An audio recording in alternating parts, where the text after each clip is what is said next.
తాతయ్య ఈరోజు 28వ తారీఖు 9వ నెల 2025 సంవత్సరం.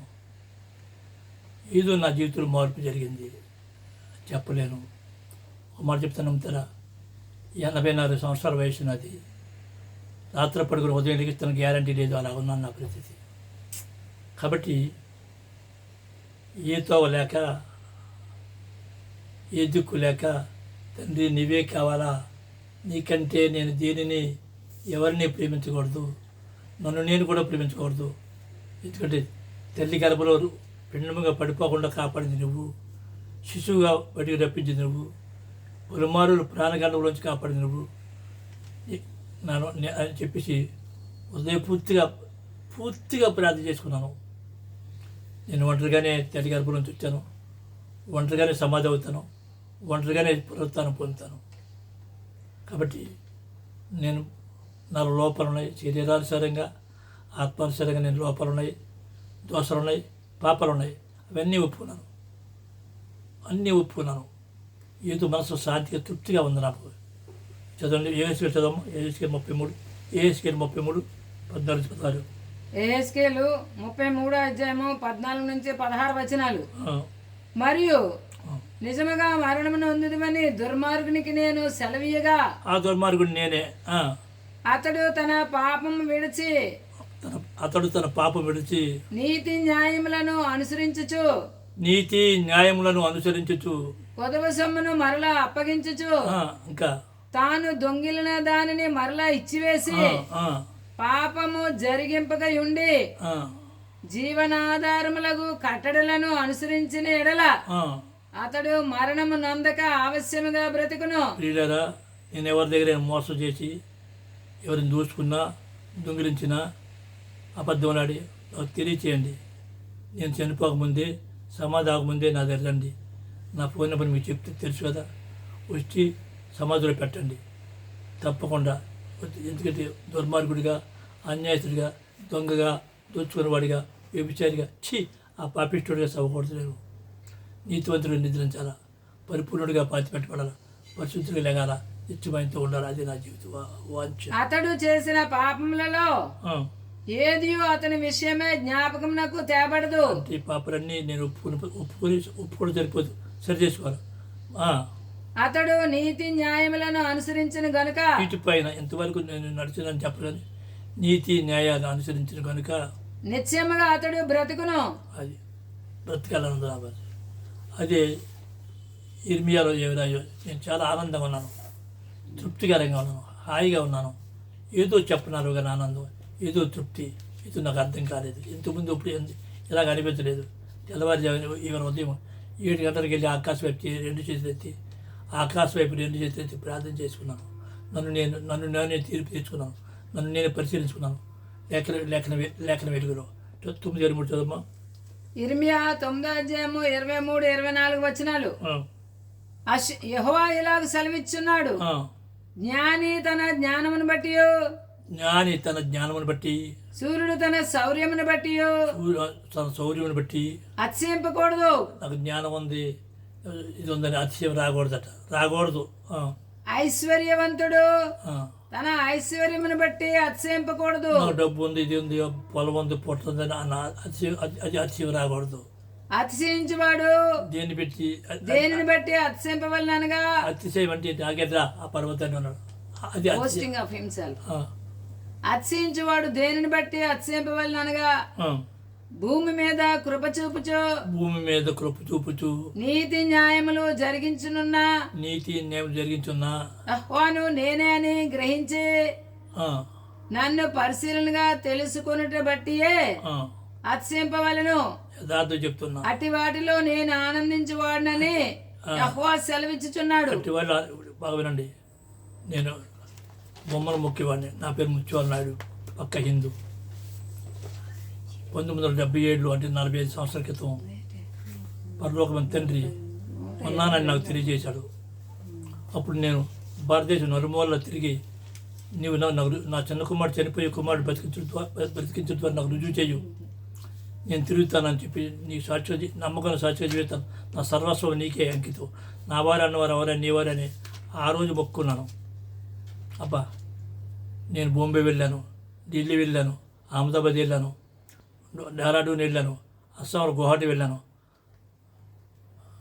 జైపూర్ వెళ్ళాను, బెంగళూరులో 3 సార్లు మీటింగ్ పెట్టాను, చెన్నైలో 5 సార్లు మీటింగ్ పెట్టాను, ఇవి తిరుగుతున్నాను, కొచ్చిన్ వెళ్ళాను, ఆంధ్రాలో అయితే జిల్లా జిల్లా పెట్టున్నారు నా ఉద్దేశం. కానీ ఏదో లోటు ఉంది నాలో, ఏదో అసంతృప్తి ఉంది, ఏదో ఉంది, ఏదో పులిపిండి ఉంది, నేను ఏదో పులిపిండి ఉంది. ఈవేళ 28వ తారీఖున 9వ నెల 2025 నన్ను నేను పరిశీలించుకుని ప్రార్థన చేసుకునే దాంతో ఆ పర్వతాన్ని నాకు ఏర్పడి ఆఖరికి నన్ను నేను ప్రేమించుకుని అది విగ్రహారాధనే. నా అన్నవారు ఎవరినెక్కువ, ఆ తండ్రి కంటే ఎవరిని ఎక్కువ ప్రేమించిన ఈ లోకంలో దేని తండ్రి కంటే నా పిల్లల్ని ఎక్కువ ప్రేమించిన, నా భార్యని ప్రేమించిన, నన్ను నేను ప్రేమించుకున్నా, డబ్బును ప్రేమించిన, ఏది ప్రేమించిన విగ్రహారాధన. పూర్ణ మనసుతో, పూర్ణ హృదయంతో, పూర్ణ ఆత్మతో, పూర్ణ శక్తితో, పూర్ణ వివేకంతో, విజ్ఞానంతో, విధేయతో ఎవరిని ప్రేమించాలి? ఇంచేత తెలికారములు రూపించుడైనా, సమాధి చేసే మరణ సమయంలో సహకరించుడైనా, సమాధులు లేపివాడైనా మనం ఎవరితో ఉంటాం? ఆయనతో. కాబట్టి ఎవరిని ప్రేమించాలి? ఆయన పరమ తండ్రి స్తోత్రం. అయితే ఇప్పుడు ఇవాళ సబ్జెక్ట్ ఏమిటంటే, నేను ఈ శుభార్త మానేసుకున్నాను. నాకు తండ్రి ఏం చేసింది చివరిన ఇజ్రాయెల్ గురించి ప్రార్థన చేయమని వచ్చింది. యథార్థం చెప్తున్నా. నా శాత జీవితం ఇజ్రాయెల్ గురించి ప్రార్థన చేయడం, ఇజ్రాయెల్ గురించి, యెరూషలేము గురించి ప్రార్థన చేయడం. చెప్పి అయిపోయింది కదా, చేయలేను. ఇది ఒక తృప్తి నాకు. ఆయన చెప్పాడు కదా, ఒకసారి చదవండమ్మా. 122వ కీర్తన 6-8 వచనాలు. యెరూషలేము యొక్క క్షేమం కొరకు ప్రార్థన చేయుడి. అది చెప్పాడు. యెరూషలేము క్షేమం కొరకు ప్రార్థన చేయడం. అదే నేను చేయడమే కాదు, అనేక మందిని రండి కలిసి చేద్దాం, రండి కూడుకొని వదిలేండి, మన పేదలను వదిలేయి, సిద్ధార్థ పేద వదిలేయి, ఇవన్నీ వదిలేయి. కానీ యెరూషలేము గురించి ప్రార్థన చేయడం, యెరూషలేము గురించి ప్రార్థన చేయడం మాత్రం అందరూ ఏకం అవుదాం. మరి వస్తే అమ్మ, యెరూషలేము యొక్క క్షేమం కొరకు ప్రార్థన చేయుడి. యెరూషలేమా, నిన్ను ప్రేమించువారు వర్ధిల్లుదురు. యెరూషలేమును ప్రేమించి వారు ఏమవుతారు? వర్ధిల్లుదురు. అబ్బా అంతే పెట్టుకున్నాను. పాత డాక్టర్లు అవన్నీ పక్కన పెట్టి నాకు కావాల్సిన యెరూషలేము గురించి ప్రార్థన చేయాలి. అనేక మందిని హెచ్చరించాలి. VFI పెట్టాను. VFI వ్యక్తి ఫర్ ఇజ్రాయెల్ అని నెట్ యూట్యూబ్ ఓపెన్ చేశాను. నా గురించి మీరు ప్రార్థన చేయండి, మీ గురించి నేను ప్రార్థన చేస్తాను. అందరూ కలిసి ఎవరి గురించి ప్రార్థన చేయాలా? యెరూషలేము గురించి ప్రార్థన చేయాలా, ఇజ్రాయెల్ గురించి ప్రార్థన చేయాలి. నీ ప్రాకారములలో నెమ్మది కలుగునుగాక. మళ్ళీ చదువు, 6-8 చదువుమా. 122వ కీర్తన 6-8 వచనాలు. యెరూషలేము యొక్క క్షేమం కొరకు ప్రార్థన చేయుడి. యెరూషలేమా, నిన్ను ప్రేమించువారు వర్ధిల్లుదురు. నీ ప్రాకారములలో నెమ్మది కలుగునుగాక. నీ నగరంలో క్షేమముండునుగాక. నా సహోదరుల నిమిత్తమును, నా సహవాసుల నిమిత్తమును నీకు క్షేమము కలుగునుగాక అని నేను అందును. 57 ఇస్లామిక్ దేశాలన్నీ ఏకమైపోయాయి. 57 ఇస్లామిక్ దేశాలు అసలేంటి? ఇస్లాం సిద్ధాంతం ఏంటి? భూమి మీద వాళ్ళకి రాజ్యం ఉండకూడదు, వాళ్ళ మధ్యలో ఉండకూడదు. కాబట్టి ఇజ్రాయెల్ అక్కడ ఉండకూడదు, తీసేయాలి వాళ్ళ ప్లాన్ అంతా. అందరూ ఏకమైపోయాయి. వద్దు రష్యా, ఇరాన్ ఇవన్నీ యెహెజ్కేలు 37-38 చదవండి. అందులో 38-39 కూడా చదవండి, క్లియర్గా ఉంటుంది అందులో. అయితే వాళ్ళ ప్లాన్ ఏంటి? ఇజ్రాయెల్. కానీ అబ్బా, మొదటి ప్రపంచ యుద్ధం ఎవరి గురించి జరిగింది? ఇజ్రాయెల్ గురించి. ఎందు గురించి? అప్పుడు బాల్ఫోర్ డిక్లరేషన్ అయింది 1922లో. రెండో ప్రపంచ యుద్ధం ఎవరి గురించి జరిగింది? ఇజ్రాయెల్ గురించే. ఆ రెండో ప్రపంచ యుద్ధం జరగడం వల్ల ఇజ్రాయెల్ రాజ్యం వచ్చింది. ఇప్పుడు మూడో ప్రపంచ యుద్ధం ఎవరి గురించి? ఇజ్రాయెల్ గురించి వస్తుంది. అప్పుడు తర్వాత ఆ విషయాలు మాట్లాడదాం. అయితే ఇప్పుడు చదవండి ఆయన. కీర్తనలో 137:5 నుంచి చదవండి. కీర్తనలో 137:5-6 వచనాలు. యెరూషలేమా, నేను నిన్ను మరిచిన యెడల నా కుడి చెయ్యి తన నేర్పు మరచునుగాక. అబ్బా, యెరూషలేము గురించి రాజు. యెరూషలేమా, నేను నిన్ను మరిచిన యెడల నా కుడి చెయ్యి తన నేర్పు మరచునుగాక. నేను నిన్ను జ్ఞాపకము చేసుకొనని యెడల నా ముఖ్య సంతోషము కంటే నేను యెరూషలేమును హెచ్చుగా ఎంచని యెడల. అంటే ఎవరిని ఎక్కువ యెరూషలేమును హెచ్చుగా ఎంతని ఎడ్ల నా నాలుక నా అంగటికి అంటుకొనుగాక. ఎప్పుడైతే నాకు యథార్థం చెప్తాను సుమా, ఏదో అసంతృప్తి, ఏదో లోపము, ఎప్పుడైతే యెరూషలేము గురించి ప్రార్థన చేయించాలా, ఈలో నాకు ఇప్పుడు ఏ సంఘ భేదం లేదు, క్రైస్తవులు అవునో ఎవడైనా కదా, ప్రతి మనకు కావాల్సింది ఏంటి? ఆయన ప్రేమించాలా, ఆ యెరూషలేము గురించి ప్లాన్ చేయాలా, యెరూషలేము క్షేమం గురించి ప్లాన్ చేయాలి మేము మెయిన్. అందులో చూడమ్మా 33 కీర్తన 12వ వచనం. యెహోవా తమకు దేవుడు కాగల జనులు ధన్యులు. హాయ్ ధన్యుండవనండి. అంటే ఏంటి నా ఆశ ఏంటి? నా వయసు చెప్పాను కదా 84 అయిపోయింది, సమాజం దగ్గరలో ఉన్నాను. మంచం మీద అన్నారంటో తెలిసి చనిపోయే ముందు అన్నారంటో తెలియదు. అప్పుడు నేను అంటున్నాను అయిపోయింది. అప్పుడు ఏంటి చేయించుకోమంట? సత్క్రియ చేసిన ఎడలం తల ఎత్తుకుంటాను. సత్క్రియ అంటే అదేంటి? సత్క్రియ, మంచి క్రియ ఏది అని చెప్పాడు చేస్తున్నంత. నా జాస జీవితం యెరూషలేము గురించి ప్రార్థనలు, అనేక ప్రోత్సహించడం, ఆయన వచ్చం అదే పెట్టుకున్నాను. బాగా అర్థం చేసుకోండి. నేను ఆయన తాతయ్యగా చెప్తున్నాను. మరొకసారి ఈ విషయాన్ని మీరు జ్ఞాపించండి. ఇజ్రాయెల్ గురించి తెలియాలా, ఇజ్రాయెల్ గురించి ప్రార్థన చేయాలా, యెరూషలేము గురించి ప్రార్థన చేయాలా. 2 కొరింథీయులు 4:10-15 బాగా ఇది తాతయ్యగా మీరు సలహా ఇస్తున్నాను. తాతయ్యగా నా సలహా. 2 కొరింథీ 4:16-18 వచనాలు. కావున మేము అధైర్యపడము, మా బాహ్య పురుషుడు కృషించుచున్నను. అంటే బాహ్య పురుషుడు శరీరం ముసలైపోయాను. ఒకప్పుడు ఎవరిలో ఉండేవాడిని, ఆ రోజులు అంటున్నాడు. ఇప్పుడు ఏమంటాను? అయిపోయిందిగా. అంచేత కంటికి కనబడే శరీరం శాశ్వతం కాదు, యహలోకం శాశ్వతం కాదు, ఈ అందం శాశ్వతం కాదు, ఈ డబ్బు ఏది శాశ్వతం కాదు. అదృష్టమైన దాన్ని చూడాలి. పెద్దలు చెప్పిన మాట అర్థం చేసుకుంటా. కావున మేము అధైర్యపడము, మా బాహ్య పురుషుడు కృషించుచున్నను. బాహ్య పురుషుడు అంటే చూడండి, అయిపోయిందిగా. బయటకు కనబడేది, బయటికి కనబడే శరీరం కృషించుచున్నాను. ఆంతర్య పురుషుడు దినదినము నూతన పరచబడుచున్నాడు. ఆంతర్య పురుషుడు ఉన్నాడు. అంతరంగ శరీరం, బాహ్య శరీరం వేరు, అంతరంగ శరీరం. అంతరంగ పురుషుడు దినదినము నూతన పరచబడుచున్నాడు. మేము దృశ్యమైన వాటిని చూడక. అంటే నిజమైన భక్తి అనేది దృశ్యమైన దాన్ని చూడొద్దు అంటాడు. అసలు జ్ఞానులు కొన్నట నెత్తు తల్లో ఉన్నాయట. అర్థమైందా? అంటే ఇది అదృశ్యమైన మేము దృశ్యమైన దాన్ని చూడక అదృశ్యమైన వాటినే నిదానించి చూచుచున్నాము గనుక. సామాన్యమటుయి పరమును చేరుట, సామాన్యమటుయి. సామాన్యమా? అబ్బాబ్బాబ్బా, అదృశ్యమైన దాన్ని నిజాన్ని చూడాలంటే సామాన్యమా? కంటికి కనపడేది, మన కంటికి కనపడుతుంది కదా. అదృశ్యమైన దాన్ని ఆ దృష్టికి రావాలా. ఆ పరలోకమైన తండ్రి నన్ను తల్లి కనపడి రూపించండి, పిండముగా పడిపోకుండా కాపాడుతండి, శిశువుగా పడికి రప్పించండి, పలుమారులు ప్రాణగలవులు కాపాడుతండి. ఈనాడు నాకు మనోన్నతలు తెలిసాడు. ఆయన వైపు చూస్తూ, ఆయన వైపు చేతులు చాపుతూ, ఆయన స్వరం వింటూ, ఆయన కొరకే జీవించేటట్టుగా నా అంతరంగంలో మార్పు జరిగింది. నేను చాలా సంతోషంగా ఉన్నాను. ఎవరిని పెట్టి? ఆయన పెట్టి ఆనందిస్తున్నాను. చదువు. అదృశ్యమైన వాటిని నిదానించి చూచుచున్నాము గనుక క్షణమాత్రముండు మా చులకని శ్రమ. అయితే శ్రమ ఇది అరణ్య బాట కదా, శ్రమ ఉంది. క్షణమాత్రం మా చులకని శ్రమ, చులకని శ్రమ మా కొరకు అంతకంతకు ఎక్కువగా నిత్యమైన మహిమ భారమును కలుగు చేయుచున్నది. క్రమేణా అవుతుంది మహిమ భారం కలుగు. చులక శ్రమలు ఉన్నాయి. ఏ మార్గం ఇది? అరణ్య మార్గం. ఇరుకు మార్గము, ఒకే గుమ్మం. ఈ ఇరుకు మార్గంలోకి వెళ్ళాలంటే సామాన్యం కాదు కదా.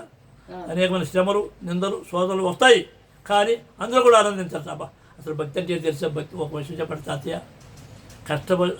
కష్టంలోను సుఖంలోను, లాభంలోను నష్టంలోను, జయములోను అపజయములను, మేలులోను కీళ్ళను, అన్ని విషయాల్లో కూడా ఆయన వైపు చూడండి. బోధించడం వేరు, సామాన్యం కాదు ఇది. సామాన్యం అటు పరమును వచ్చేట సామాన్యం కాదు బాబు. బాధ బాధ చూసి పనులు చూసి దంచుడే నడద్దా. అంతేని వారు చెప్పుతురు కానీ చేయరు, బుద్ధితులు కానీ నడవరు. అందులో ఉన్నాను. వద్దు బాబు వద్దు. దృశ్యమైనవి అనిత్యములు అంటే కంటికి కనబడేదంత అనిత్యము, శాశ్వతము కాదు. నేను శాశ్వతము కాదు, నాది శాశ్వతము కాదు, నా వారు శాశ్వతం కాదు. శాశ్వత ఏది? అదృశ్యమైనది శాశ్వతము అని గ్రహించాను. అదృశ్యమైనవి నిత్యములు. అది నిత్యము. ఇది నిత్యము. అది చూడు, ఆత్మ ఎక్కడికి వెళ్ళాలి? తాను దయచేసి తల్లి దగ్గరికి వెళ్ళాలి. అంటే అందరిది కాదు సుమా, ఎవరైతే పైన ఆత్మ పొందుతారో వారి ఆత్మ పైకి ఆయన దగ్గరికి వెళ్తుంది. ఎవరైతే ఆయన ఆత్మ మూలముగా, వాక్కు మూలముగా, ఆయన ఆత్మ మూలముగా, వెలుగు మూలముగా, జీవం మూలము ఇప్పుడు వారు తిరిగి జన్మించినారు. ఎప్పుడైతే తిరిగి జన్మించి ఎవరు? ఆయన కుమారులు అయిపోయారు, కుమార్తెలు అయిపోయారు. ఆయన కుమారుడు కుమార్తెలు అయిపోయారు. అప్పుడు ఎవరు? ఇప్పుడు భూలోక సంబంధం కాము. ఎవరైతే ఆయన ద్వారా జన్మించారో వారు భూలోక సంబంధులు కారు. వారు వారు సర్వోన్నతుని కుమారులు కుమార్తెలు. అయితే రెండు మాట కూడా చెప్పారు ఆయన. ఓకే, ఒకటో యోహాను రాసిన పత్రిక 2వ అధ్యాయము 16-17 వచనాలు. లోకములో ఉన్నదంతయు అనగా శరీరాశియు, నేత్రాశియు, జీవపు డంబమును తండ్రి వలన పుట్టినవి కావు. శరీరాశ, నేత్రాశ మరి ఏముంది బాబు? ఇకనేముంది? ఇక్కడ దానికోసమే కదా. అవి లోక సంబంధమైనవే. లోకమును దాని ఆశయు గతించిపోవచ్చున్నవి బాబు. గాని లోకము దాని ఆశ గతించిపోతుంది. నా పెద్ద ఏదేదో ఉంది, కానీ ఇదంతా వదిలేసి సమాధి అయిపోవాలా. వృద్ధాప్యములో నన్ను ఆదుకుని వారు ఎవరు? ఓ రోజు వస్తుంది, ఉంటే తినలేను, బట్టలు కట్టలేను, కార్లు తినలేను. ఇదంతా ఉట్టిదే. నేను ఉట్టిదే, నాది ఉట్టిదే, నా వారు ఉట్టిదే. ఆ రోజు వచ్చే ఉంది. నాకైతే వచ్చే ఉంది. ఇప్పుడు దేవుని చిత్తమును జరిగించేవాడు నిరంతరమును నిలుచును. అబ్బా, భూమిని, ఆకాశమును, సూర్య చంద్రాదులను, నక్షత్ర మండలాన్ని, సర్వాన్ని సృష్టించిన సృష్టికర్త, నన్ను తల్లి గర్భంలో పిండముగా పడిపోకుండా కాపాడినవాడా, నన్ను శిశువుగా రప్పించినవాడా, పలుమారులు ప్రాణగండం నుంచి కాపాడి సజీవంగా ఉంచేవాడా, తండ్రి నేను నీ చిత్తం జరిగించాలని ఉంది నాయన. నా హృదయవాంఛ నెరవేర్చము, ఆశగల ప్రాణం తృప్తిపరచము తండ్రి. నేను నీ హృదయవాంఛ నెరవేర్చాలని ఉంది నాయన. నువ్వు చెప్పావు, నీ వైపు చేతులు చాపేవారి వరకు నువ్వు చేతులు చాపే ఉంచావు. నీ అందు మాత్రమే దృష్టి నిలిపేవారి వరకు నీ దృష్టి నిలిపి ఉంచావు తండ్రి. నీ కొరకు అంకితమైపోయి నిన్ను వెతక వారి వరకు నిన్ను బయలుపరుచుకుంటావు, తెలియపరుచుకుంటావు తండ్రి. నాయన నీకు స్తోత్రం చెప్తాను తండ్రి. నాయన నీకు స్తోత్రం తండ్రి. నేను నీ వైపే చూస్తుడుగాక, నీ వైపే చేతులు చాపుడుగాక, నిన్ను సంతోషపరచుగా తండ్రి. నేను నిన్ను సంతోషపరచు, నీవే నన్ను సంతోషపరచాల. నేను నీ యందు ఆనందించడు కాదు, నీవే నా యందు ఆనందించాల. అది ఎట్లా నాకు తెలుస్తుంది తండ్రి. మనసు మార్చుకోవడం నా వశం అవ్వలేదు. నా మనసు మార్చావు, స్తోత్రపరిచావు, రూపాంతరపరిచావు. స్తోత్రం జరుగుతుంది తండ్రి, నీకు స్తోత్రం. అబ్బా, చాలా సంతోషం. రోమా 12:2 చూసారా? 12 మీరు ఈ లోక మర్యాదను అనుసరింపగా ఉత్తమమును, అనుకూలమును, సంపూర్ణమునై ఉన్న దేవుని చిత్తమేదో పరీక్షించి తెలుసుకున్నట్లు. అత్తయ్య, అట్లా నన్ను మాకు చూడడం తెలదు, అక్కడికి నా సమాధికి కూడా వస్తావు రావద్దు తెలదు, కానీ వాళ్ళు దేవుని చిత్తం మీద తెలుసుకోవాలి. చూడండి, ఈనాడు నేనని క్రైస్తవ్యము, నేనని ఇస్లాము, నేను రబ్బీజు, ఎవరికి వారే నేను అంటాడు. కాబట్టి అర్థం చేసుకోవచ్చు అత్తయ్య. అయితే నువ్వు అడిగావా? నేను అడిగాను, పిచ్చెత్తిపోయాను. తండ్రి నీవు తప్ప దిక్కెవరు లేరు తండ్రి, నాకు తెలియజేయు, నాకు చూపించు, నాకు వినిపించు, నడిపించి అడిగేది. అది అర్థం చెప్తున్నా. నాకు తెలిసిపోయింది, నేను సమాధి దగ్గరలో ఉన్నాను తెలిసిపోయింది. ఏం మనసు మీద ఉంటాను తెలిసిపోయింది. సమాధిలో చెప్పి తెలిసిపోయింది. అంతే నాకు దాని ఏది నాది కాదు తెలిసిపోయింది నాకు. చదువమ్మా. మీరు ఈ రోమపత్రిక 12:2 మీరు ఈ లోక మర్యాదను అనుసరింపగా ఉత్తమమును, అనుకూలమును, సంపూర్ణమునై ఉన్న దేవుని చిత్తమేదో పరీక్షించి తెలుసుకున్నట్లు. దేవుని చిత్తమేదో చూడండి, అర్థం చేస్తే తాతయ్య మరొకసారి విను. దేవుని చిత్తమేదో పరీక్షించి తెలుసుకున్నట్లు మీ మనసు మారే మానవ మనసు ఉండొద్దు, మానవ దృష్టి వద్దు, మానవాత్మ వద్దు, మానవ హృదయం వద్దు. మానవ మనసు మారి నూతన మగుట వలన, కొత్తది అవడం వల్ల రూపాంతరము పొందుడి. అబ్బా, రూపాంతరం పొందు, లేకపోతే ఎందుకు ఇదంతా వ్యర్థము, నేను వ్యర్థము, నాది వ్యర్థము, నా వారి వ్యర్థం కనబడితే వ్యర్థమే. అర్థం చేసుకోండి. ఇద్దరు నర్సులతో, ఇద్దరు కాంపౌండ్తో ఆసుపత్రి వదిలేసిన ఎందు గురించి నేను పడిపోయిన పెండుతో సమానం అయిపోతాను ఆయన ఆ నెల నిండి పెండు పట్టికి రాకపోతే. అలాగే అర్థం చేసుకున్నారా? ఇప్పుడు చదవండి. 1వ దశలోనిక 5వ అధ్యాయము 22వ వచనం. సమస్తమును పరీక్షించి. తాతయ్య మీ మేలు గురించి చెప్తున్నాను తాతయ్య. ఏ స్వార్థంతో నేను లేను. మీ దగ్గర ఎటువంటిది ఆశ నాకేంటి తాతయ్య. నాకు తిన్నందుకు ఉంది, ఉండనందుకు ఉంది, కట్టేందుకు బట్ట ఉంది, ఆఖరికి అనుకోండి సమాజం స్థలం కూడా ఉంది నాకు. నేను దేని గురించి ఆశించాలా? ఇది ఏ ప్రతిఫలాపేస్తూ నేను చెప్పలేదు తాతయ్య. యథార్థంగా పర్వతల్లి నాకు ఏర్పడి బాగా అర్థం చేసుకో. ఆ తల్లి వచ్చి నీ పట్ల తల్లి చెత్త ఏదో ఆలోచించుకో. ఎందుకు పుట్టావో ఆలోచించుకో, ఎందుకని జీవిస్తానో ఆలోచించుకో, ఎక్కడికి వెళ్తానో ఆలోచించుకో. ఏమో ఒకసారి నీ గురించి పుట్టిదే ఇది అంతే. మీ అమ్మ ఉండదు, మీ నాన్న ఉండడు, నేను ఉండరు, ఎవరు ఉండరు. ఒకనాడు నీ పిల్లలు ఉండరు, మరి ఎవరు నీ చర్యలు ఎవరు ఉండరు? ఆ తండ్రి ఒక్కడే. ఆ తండ్రి కంటే ఎవరిని ఎక్కువ ప్రేమించి విగ్రహారాధనే మరొకసారి చెప్తున్నాను ఆయన. 1వ దశలోనిక 5వ అధ్యాయము 22వ వచనం. సమస్తమును పరీక్షించి. సమస్తము పరీక్షించాలా? నమ్మిడు వద్దు, నన్ను నమ్మొద్దు, మిమ్మల్ని మీరు నమ్మొద్దు, ఎవరిని నమ్మొద్దు. తండ్రి నా మనోరథ తెరవము, తండ్రి సత్యమునికి హేమ చేయము, తండ్రి ఇదే మార్గం మీద ఉన్నాడు అని. ఇదే మార్గం ఒకటే మార్గము. ఆ మార్గం ఏది తెలియాలి మనకు. అది ఇరుకు మార్గము, అది ఇరుకు మార్గము, అది ఇరుకు మార్గము, అదే సత్య మార్గం, అదే జీవ మార్గం. అది ఇరుకు మార్గము, ఆ మార్గం ఏది? అది యశో చెప్పాడు కదా, అందులో మర్మం ఉంది, అందుకు తెలియాలి అని. సమస్తమును పరీక్షించి మేలైన దానిని చేపట్టుడి. అంటే సమస్తం పరిశీలించడం నమ్మియాలా? నో. సమస్తము పరిశీలించేయాలా? సమస్తము పరిశీలించండి. మీ మేలు గురించి చెప్తున్నా.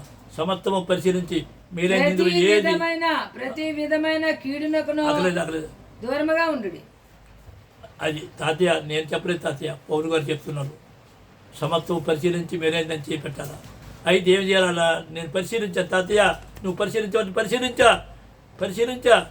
ఈ 40 సంవత్సరాల నుంచి ఇదే పని మీద ఉన్నా. బొంబాయి వెళ్ళా, ఢిల్లీ వెళ్ళా, తిరిగా. ఢిల్లీలో మర్చిపోయాను. బెంగళూరులో 7 సంవత్సరాలు ఉన్నా. బెంగళూరులో లైబ్రరీ మెంబర్ నేను రుచి చూసి తెలుసుకున్నాను. సత్యం చెప్తున్నా తాతయ్య. ఆ పర్వతాన్ని నాకు ఏర్పడి సత్యం తెలుసుకున్నాను. నేను అటెళ్ళా అది ఇదే మార్గం, ఇదే తోవని చెప్పాను నాకు. నేను ఆయన దగ్గరికి వెళ్ళలేదు, ఆయన నా దగ్గరికి వచ్చాను. మరొకసారి చెప్తున్నాను, నేను చాలా సంతోషం తాతయ్య. ఇర్మియా 6వ అధ్యాయము 16వ వచనం. యెహోవా ఇలాగు సెలవిచ్చున్నాడు, మార్గములలో నిలిచి చూడుడి. మార్గం ఏది? ఈనాడు మెయిన్ మార్గాలు ఏవి? క్రైస్తవ్యము, ఇస్లాము, అనేక మార్గాలు, రబ్బీజము అని.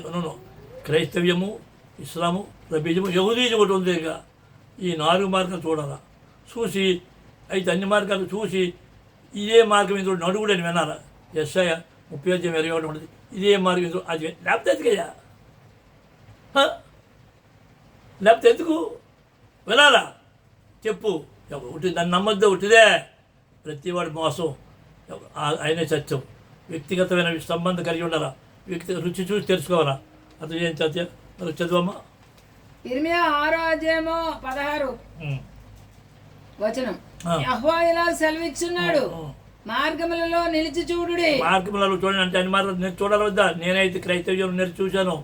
కొన్ని వేల మందికి ఇచ్చాను బాప్తిజం. అనేక మంది శిష్యులుగా ఉండేవారు. ఇస్లాంను నేను చూశాను, రబ్బీజులు చూశాను. నేను చూసి వరకు చెప్తాను. మార్గం చెప్తాను, మార్గాన్ని చూశాను. ఇదే మార్గం తెలుసుకున్నాను. తెలుసుకోలేదు, ఆయన తెలియజేశాడు. అబ్బా, అప్పుడు నా హృదయం నా మీద దోషారోపణ చేయలేదు. మార్గం యెహోవా ఇలా సెలవిచ్చున్నాడు, మార్గంలో నిలిచి చూడుడి, పురాతన మార్గముల గురించి విచారించుడి, మేలు కలుగు మార్గం ఏది అని అడిగి. అంటే ఎవరిని అడగాలా? ఆ నేను తల్లి గర్భంలో రూపించిన వాడిని అడుగు, నేను సజీవంగా ఉంచిన వాడిని అడిగి తండ్రి ఈ భూమిని, ఆకాశమును, సూర్యుని, చంద్రుని, నక్షత్ర మండలాన్ని సర్వాన్ని సృష్టించబడా నా నాయన, నన్ను తల్లి గర్భంలో రూపించబడా, పలుమారు నన్ను కాపాడివాడా. తండ్రి నా మనోన్నత తెలిసి నీ స్వరం వినిపించము, చూపించము, నడిపించము, సరిచేయము, చక్కపరచము, సంపూర్ణ చేసి నిత్యము నీతో ఉండేటట్టుగా నాకు సహాయం చేయమని అడుగుతాను. తాతయ్య మరి మేలు కలుగు మార్గము ఏది అని అడిగి. అంటే ఎన్నో మార్గాలు ఉన్నాయి కదా. ఎన్నో ఈ మార్గాలు మేలుకలు మార్గం ఏదని అడిగి అందులో నడుచుకొనుడి, అందులో నడుచుకోమని చెప్పు. అప్పుడు మీకు నెమ్మది కలుగును. అబ్బా, నువ్వు అడిగాను కాబట్టి మిమ్మల్ని కూడా అడగమంటున్నాను. అయితే అడిగితే బాగా విను, మనలో దోషం ఉన్నంతసేపు, మనలో పాపం ఉన్నంతసేపు, మనలో అతిక్రమం ఉన్నంతసేపు నువ్వు వినబడదుంటిదే. అయితే 2 స్వరాలు ఉన్నాయి, అసలు స్వరము, నకిలీ స్వరము. ఈ నకిలీ స్వరాలు అనేకమేమి, అసలైన స్వరం ఒకటే. ఎప్పుడు వాక్యం యొక్క వెలుగులో నడాలా, వాక్యం మన నీ హృదయంలోకి రావాలా, వాక్యం నీ మనసులోకి రావాలా, వాక్యం నీ చేతిలోకి రావాలా, వాక్యం నీ నోట్లోకి రావాలా. అప్పుడు సామాన్యం పట్టుపోయి తాతయ్య సామాన్య కాదు, ఆ పర్వతం ఎక్కడ సామాన్య కాదు, ఆయనకు నిత్య జీవన సామాన్య కాదు, నమ్ముకోవాలి కాదు. ఇది నువ్వు విన్నావా? నేను విన్నా ఎక్కడ విన్నా, అస్సాంలో విన్నా, గోడలో విన్నా అని చెప్పాను, బెంగళూరులో విన్నా.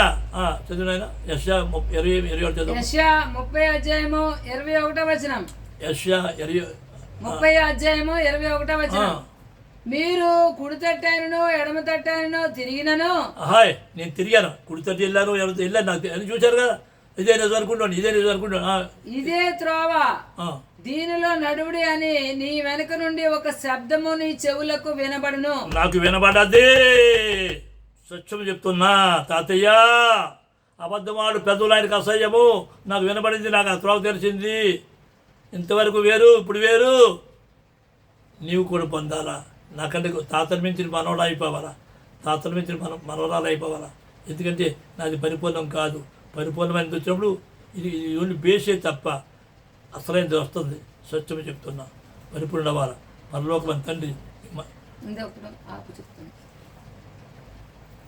చూడు, కీర్తన 25:12 చదివా. కీర్తన 25:12. యెహోవా యందు భయభక్తులు గలవాడు ఎవడో వాడు కోరుకొనవలసిన మార్గమును ఆయన వానికి బోధించును. అది ఎవరు చెప్పదా? తండ్రి తెలియజేస్తాడు. సత్యం ఇది నాకు తెలియజేశాడు, నాకు బయలుపరిచాడు, నాకు చూపించాడు, నన్ను నడిపిస్తున్నాడు. ఇప్పుడు ఈవేళ చెప్తున్నా 28వ తారీఖున 14 అందులోనే 25:14. 25:14 చదవమైతే. యెహోవా మర్మము ఆయన యందు భయభక్తులు గల వారికి తెలిసి ఉన్నది. ఆయన తన నిబంధన వారికి తెలియజేయండి. ఎవరికి? ఆయన భయభక్తి. ఓకే, పరమతండ్రి స్తోత్రం. హల్లెలూయా. తాతయ్య నాకైతే చాలా ఎక్కువ మాట చెప్పట్వా. యేసు గురించి ప్రవచనం అవన్నిటికీ వ్యాఖ్యానం రాశాను. కొత్త నిబంధన మీద వ్యాఖ్యానం రాశాను, ఇస్లాం మీద వ్యాఖ్యానం రాశాను, రబ్బీజీ మీద రాశాను, 21 పుస్తకాలు రాశాను. అయితే ఆ పర్వతాన్ని సన్నిధిలో మాట చెప్తాను. ఏదమ్మా ముఖ్యదేమో బైబిల్ పట్టుకొని చెప్తున్నా. ఆయన ఏది పట్టుకొని పరిశుద్ధ గ్రంథం పట్టుకొని ఏం చెప్తుందంటే, ఇప్పుడు 24 సంవత్సరాల క్రితం నేను నక్కపల్లిలో వెళ్ళిపోతున్నాను. రోడ్డు మీద ఒకసారి విన్నాను, పలానా దగ్గరికి వెళ్ళి ప్రార్థన చేసుకోమని. చచ్చు చెప్తున్నా. అబద్ధం చెప్తే చచ్చు పొందుతాను.